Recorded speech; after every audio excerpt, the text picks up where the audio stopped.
In a quest for wealth, one man's desperate act unleashes a curse that haunts his family for generations, until a final act of forgiveness changes everything.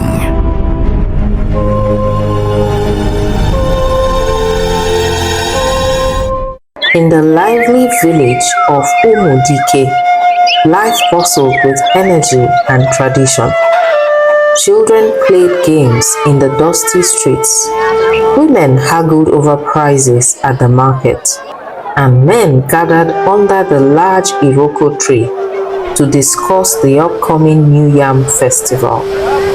The air was filled with the aroma of freshly cooked food, the chatter of villagers, and the sounds of nature that surrounded the village. A young man named Chike stood apart, his eyes filled with a mixture of ambition and desperation. Chike, in his late 20s, was determined to escape the poverty that had plagued his family for generations. His father had been a simple farmer, struggling to make ends meet, and his mother had passed away when he was just a boy, leaving a deep void in his life. Chike had always dreamed of a better future, a future where his family could live in comfort and dignity. One evening, as he was returning from the farm, he overheard a conversation that would change his life forever. The village elders were gathered under the Iroko tree. "Have you heard about the powerful healer from Umozara?" one of the elders whispered. "They say he can grant great wealth and success." Chike's heart skipped a beat. Could this be the solution to their problems? The idea of lifting his family out of poverty was intoxicating. That night, as he lay on his mat, Chike could not sleep. The thought of the healer's power consumed him. "I will do whatever it takes," he muttered to himself, determination hardening his resolve. The next day, Chike set out to find Obi, the village healer. Obi was a mysterious figure known for his knowledge of herbs and ancient rituals. His small hut was located at the edge of the village, surrounded by a dense, thick forest. As Chike approached, he felt a sense of unease, but his desperation pushed him forward. "Obi, I need your help," Chike said, his voice trembling with a mix of fear and determination. "I want to be successful. I want my family to have great wealth." Obi studied Chike for a moment, his piercing eyes seeming to look into his very soul. "There is a way," Obi finally said, "but it requires a great sacrifice. A life for a life.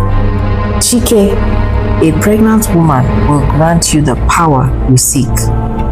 Chike's heart pounded in his chest. The thought of taking a life was abhorrent, but the desperation to change his family's fate clouded his judgment. "I will do it," Chike said, his voice barely above a whisper. Obi nodded, a knowing look in his eyes. "Prepare yourself, Chike. The path you have chosen is dark and dangerous." Days turned into weeks as Chike prepared for the deed. He avoided his friends and family, his mind consumed by the task ahead. He knew he had to act soon, but the thought of taking an innocent life filled him with dread. One evening, as he was gathering herbs in the forest, he heard footsteps behind him. "Chike, what are you doing here alone?" I was just gathering herbs." "Chike, you seem troubled. What's wrong?" In a moment of desperation, Chike revealed his true intentions. "Ifeoma, I need to do this. I need to be rich," he said, his voice trembling. Ifeoma's eyes widened in horror. No, Chike, please don't do this. I have a child. You can't do this. But Chike, driven by his ambition, could not be stopped. I need this, Ifeoma. I need to be wealthy, he said, his voice trembling as he pushed her into a pit he had dug. Ifeoma's screams filled the night as Chike buried her, her voice rising in anger and sorrow. You will pay for this, Chike. Your family will suffer for generations. I curse you and all your descendants. From that moment on, Chike's life spiraled out of control. Instead of gaining wealth, he was met with a series of misfortunes. His crops failed, his wife Adaora lost their first child, and whispers of a curse spread throughout the village. Chike, something is wrong. We need to seek help, Adaora said. It's nothing, just bad luck, Chike replied her. But deep down, he knew Ifeoma's curse was real. Years passed and Chike's life continued to worsen. The once promising young man became a shadow of his former self, haunted by guilt and regret. The villagers avoided him, whispering about the curse that had befallen his family. Nnamdi, Chike's great-grandson, stood before the same tree, now overgrown. His wife, Amara, was desperate for a child and they sought answers.